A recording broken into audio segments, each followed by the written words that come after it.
Good day, everybody, and welcome to another edition of Military and Foreign Affairs Network. I'm your host, the voice of reason. So we now have a operational name of the current Israeli operation against targets inside of the Gaza Strip, or operations against Hamas and its military wing.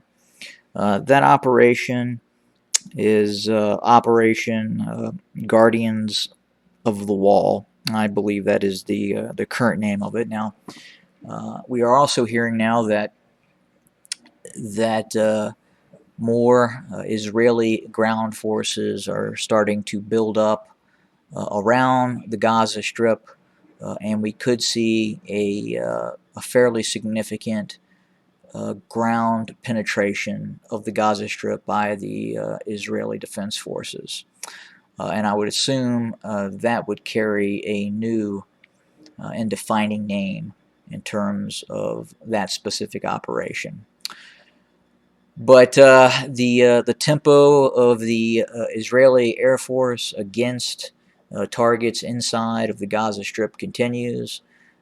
Many top leaders of the Hamas organization have been targeted and possibly KIA'd inside of the Gaza Strip. It would appear that the Israelis have really taken the gloves off and are possibly preparing for something big inside of the Gaza Strip.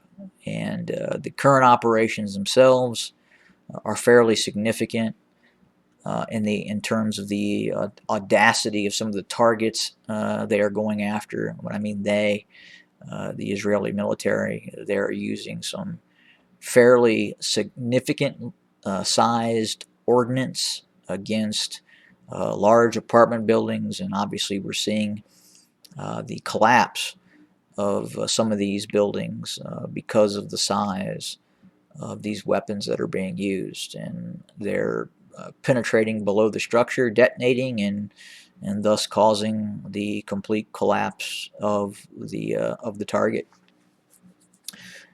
But additionally, we've received reports that Israeli paratroopers, Israeli tanks, and other armored vehicles are massing near the Gaza Strip in preparation for what could be a fairly significant ground incursion inside of the Gaza Strip.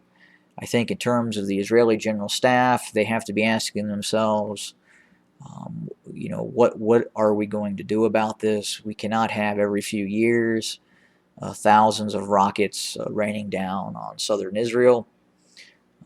Thus, I would assume the General Staff is probably thinking of a solution that would end the threat from the Hamas organization. But what exactly that is going to entail, it's hard to say. There's other issues at hand in terms of the fighting that is taking place in Israel proper between Arabs and Israelis, Jews. But we will continue to keep an eye on the situation, and I would suspect something fairly significant is going to occur within the next 24 to probably 48 hours. Thanks, everybody.